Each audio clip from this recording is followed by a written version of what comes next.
Good morning, Lenore. Morning, Brady. Good morning, Mike. Hey, Brady. And good morning, Patrick. Morning, Brady. Throughout the last few weeks, tensions between Anthony Albanese and Israeli Prime Minister Benjamin Netanyahu have been bubbling away.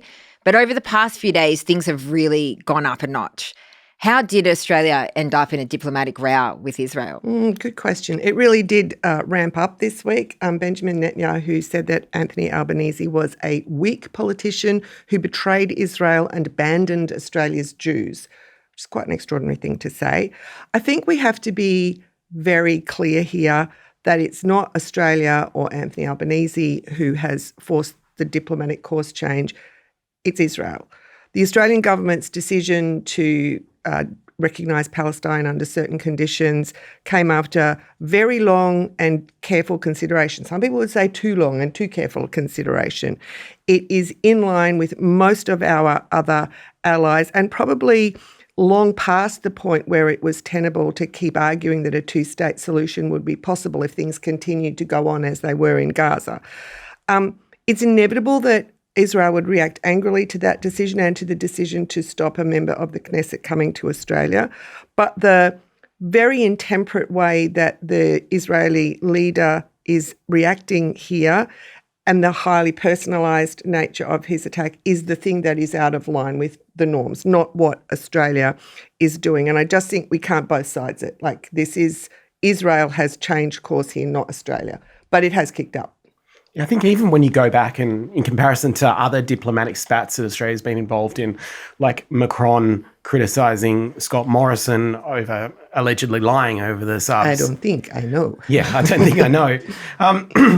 Or Paul Keating calling Mahathir recalcitrant. All of those seem very minor in comparison. Like, this is very much outside the norm of usual diplomacy. The other thing that Israel has criticised Australia for, or the Israeli government has criticised Australia for, is the decision to revoke the visa of the far-right Israeli politician, Simcha Rothman, who had been invited here by the Australian Jewish Association, a pretty fringe right-wing group, to speak. Again, that doesn't seem out of the ordinary, in line with how Australia's reacted to other questionable people who've come here whose views might be considered extreme. Other people's visas have been cancelled before under pretty similar circumstances. It's not really out of the ordinary. The only thing that is different is that he's a member of the Knesset. He's an elected MP. He's a member of the same party, the kind of religious Zionist party that two other government ministers in Israel are members of, who we've placed sanctions on. So, exactly. That also builds into the reaction of the Netanyahu government. If we and a bunch of other countries are sanctioning Mr. Smotrich for inciting violence against Palestinians in the West Bank and extremist violence and serious abuses of Palestinian human rights, and a member of his party with the same views wants to come here, that seems a problem, right? Mm. And on the norms question, Albanese made a point of saying he'd phoned Netanyahu before announcing the decision on recognising Palestine. This thing about the visa, it's gone through the completely normal way that these things have happened. What's different, as Lenore said, is not only the sort of intemperate language that Netanyahu used, but also the method, like tweeting it out there without... and releasing the letter not through any normal channels, but via Sky News. So if the bounds of diplomacy are being breached, how does the Prime Minister navigate this? Well, I think the Prime Minister is going about things calmly and in a respectful and normal manner, and I think that's the only thing that he can do. I mean, I think it's telling that Australia's Jewish community is saying things need to calm down. This is intemperate. Like, they are not fully and completely backing the way that Benjamin Netanyahu is conducting himself. I mean, they're clearly backing Israel, but they're concerned at the escalation. Even the Israeli ambassador to Australia said this needs to calm down. So, I think that Australia should continue as it started. I think there's some argument whether Tony Burke was deliberately let off the leash, though, this week on Radio National, where he had some pretty strong language about Netanyahu saying strength is not measured by how many people you can blow up or how many children you can leave hungry. And that seemed to inflame things immediately. But whether this was Tony Burke, who has felt very strongly about these matters for a long time, or if this was a deliberate strategy of the PM actually allowing him to go a bit further than he would be willing to say. We don't really know that at this point. But I think the reaction of the Jewish organisations has been one of the most interesting things that's come out of this saga, because until now, despite they do have some criticisms of the Netanyahu government and they've expressed them, but basically there's been not much. You couldn't put much between their views. They've been stridently pro-Israel throughout the Gaza war. But their comments on what Netanyahu did were pretty strong. The Executive Council of Australian Jewry, which is kind of the peak body, wrote to both leaders expressing their criticisms. But the wording about Netanyahu was I thought, quite extraordinary. His words were inflammatory and provocative, demonstrated a woeful lack of understanding of social and political conditions in Australia. Comments have played straight into the hands of opponents of Israel and anti-Semites. I mean, it's amazing. I also think it was interesting that they were talking about false accusations of anti-Semitism, because those groups are dealing with what is an actual problem, with attacks on synagogues in Melbourne, for example, the Adass Israel arson attack. So they're worried that they do have real concerns about anti-Semitism in Australia, and they see this as sort of undermining their arguments and what they're trying to do. And for Alex Rivchin, of the Executive Council, to explicitly say we've never felt abandoned by this government in response to what Netanyahu said was a very strong. He wasn't exactly weighing in on the side of Australia against Israel, but it wasn't that far from it. Yeah. The US President Donald Trump looms large over this entire situation. What could the potential consequences of this be for Australia? Well, I guess one argument is that given that the US is pretty much the only full-throated ally that Israel has left, that they might retaliate against Australia in some other way, like with trade or the AUKUS review or something like that. And that was certainly the view put in an opinion article published in the Australian newspaper by the former US ambassador to the UN, who said that, we're at this critical moment with the AUKUS review and trade, and with so much hanging in the balance, why would Anthony Albanese choose now to announce that Australia would recognise a so-called state of Palestine at the UN General Assembly? Well, I don't know, perhaps because we think that crucial decisions about human rights and the future of entire populations are a matter of principle and not to be traded off over what a US president may or may not do, which is impossible to predict anyway.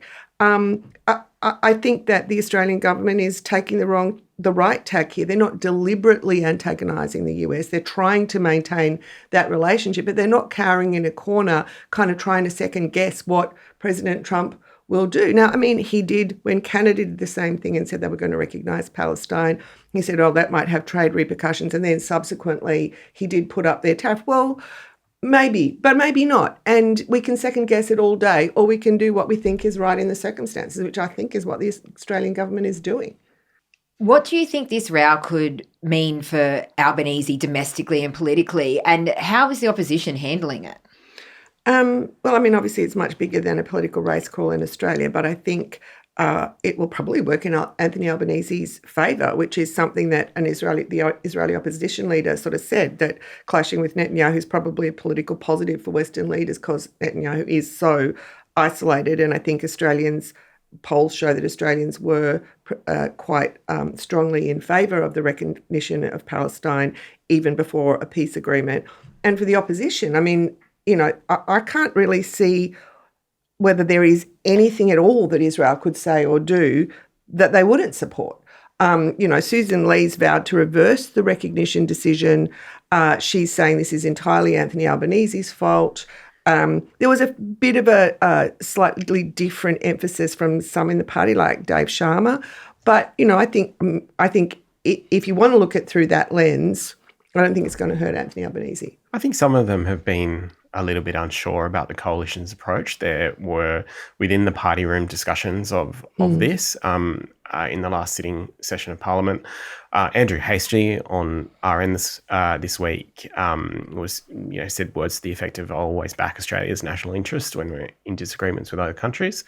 So I don't think that there is unanimity within the coalition of their approach at the moment, and I think it'll be interesting to see how this shapes out. But equally, there have been others who've said quite hostile things to the government's response. Jane Hume, the backbencher, said the The government failed to recognise what the cancellation of the visa would mean. This wasn't just any old visa, and called Tony Burke's comments incendiary and outrageous. You can understand why Netanyahu would feel betrayed by Australia and by Anthony Albanese. I've been quite surprised, actually, how hardline the coalition leadership has been on this. It seems like a pretty clear case where there's a bipartisan position to be had that would do them no harm among most of the public to say, Australia's stands up for its positions this is no way to conduct this diplomacy. We can disagree with other countries or agree with them, but on this point, this is not the way to carry these things out. They seem to be conflating criticism of Israel with criticism of the US as well. Yeah.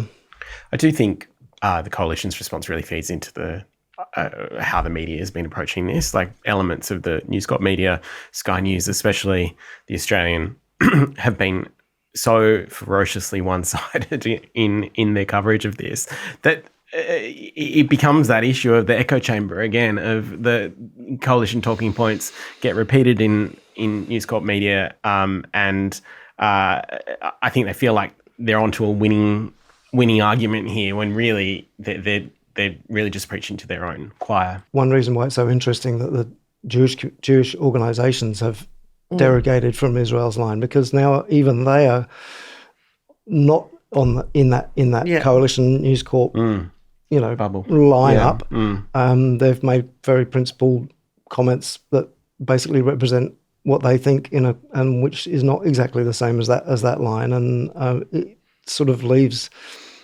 Susan Lee and the coalition leadership really quite isolated, I think. Yeah.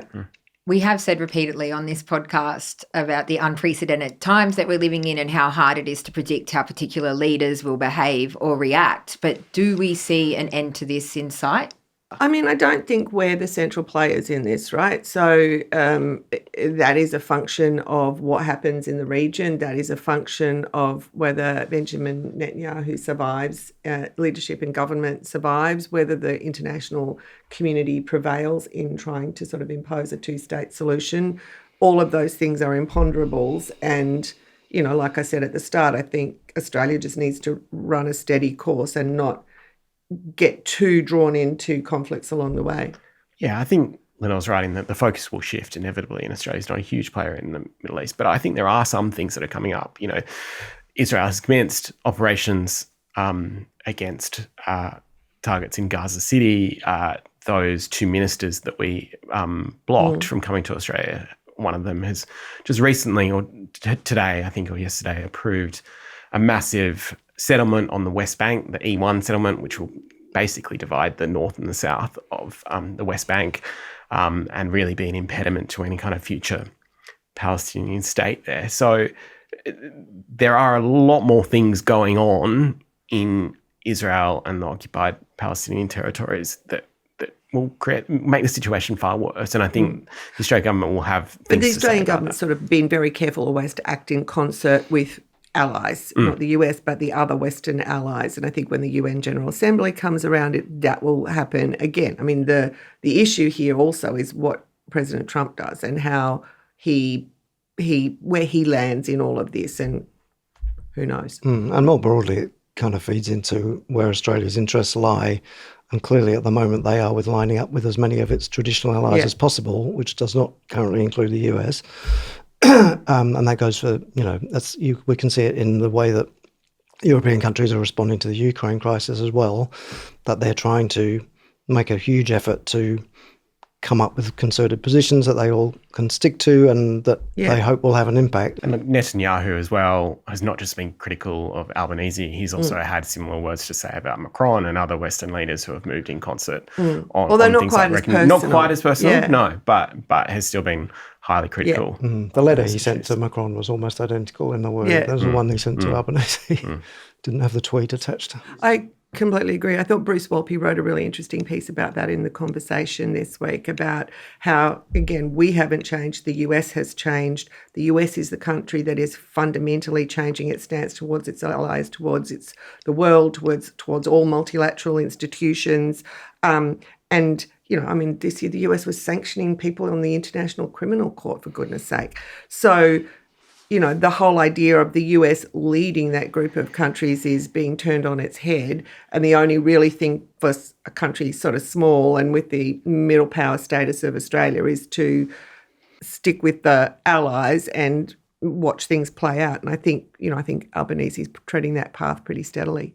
Well, the real thing that we all can't get out of our head this week is when will it stop raining? But we have to talk about something besides the weather in New South Wales. So, Lenore, what can't you get out of your head this week? The fact that my suit's completely wet because my umbrella wasn't big enough? No, that's not it. We ran a piece from The Conversation looking at the AFL's deliberations about how to penalise an Adelaide Crows player for a homophobic slur in a match last weekend. This piece in The Conversation pointed out that much of the coverage and the commentary is all about how many games will the Crows play and miss and what will it do to their chances in the final. And also, if it's about homophobia, it sort of sees it as a problem of an individual player and it will be solved just if you only sanction them and make them suspend them for long enough, not as any kind of systemic issue. But we know that the AFL's never had men's AFL has never had an openly gay player. So as they say, what's missing from a lot of the debate is how excluded closeted gay players or umpires or fans or staff must feel. It's good to see someone talking about how those players would feel in all of that coverage because it has been very match win or lose focused. And it does feel a long way behind other codes Like at why? the moment. It's just bizarre. Yeah. Mike, what about you? What can't you get out of your head? So my favourite story this week was about in the north of Sweden, not an area we very often cover, but they're moving a massive church, a 672-ton wooden church that's more than a century old, moving it 5 kilometres on wooden beams. Because they're expanding a nearby underground iron ore mine. Not that part of it's not quite so romantic. They've been planning this for 8 years. The whole town's turned out. They're expecting 10,000 people to watch it, and you can watch it on slow TV as it very, very slowly moves. Starts the 5 kilometre journey. The video is incredible, and it's a little bit Oscar and Lucinda. And it's also heartening to see history being saved instead of demolished. It is to make way for a mine. It's not 100% a good news story because the indigenous population. It's this church is built. You're not going to milkshake I'm the sorry. church, Mike. I have to mention it because it's only fair. The church is actually built to sort of represent a hut of the Sami people who live in the north of Sweden, but some of the local modern Sami people are not very happy with it, saying it's distracting from other problems that the mine's causing, etc., etc. They haven't been consulted properly. So, but a very well balanced story with a very beautiful video. That is a shame, and thank you for airing it all properly, Mike. Patrick, what can't you get out of your head? So I've been really interested in this 3i Atlas object, which is apparently approaching Earth at a very rapid speed. Petra Stock, one of our climate and science reporters, has written a good explainer about why is this object so exciting. It's only the third interstellar object that's come from outside the solar system. So it's of interest to astronomers figuring out what it can tell us about the universe and these kind of objects. But a lot of other news outlets have had a very different take on it. I think News.com had fears as alien object speeds towards Earth. Just to be clear, there's not going to be any contact, right? Well, what is it? Only 140,000 million miles away? Not very close to Earth. There's also Harvard scientists suggest hostile object coming at us is an advanced mothership. Advanced mothership. From another publication. Oh, we missed the angle. So, yeah, we did. Would have to check what Harvard actually said there because I think that might be a little bit of a personal interpretation. Yes. Well, thank you so much for joining me this week, Patrick. Thanks, Brady. Thanks, Mike. Thanks a lot, Brady. And thank you, Lenore. See you, Brady.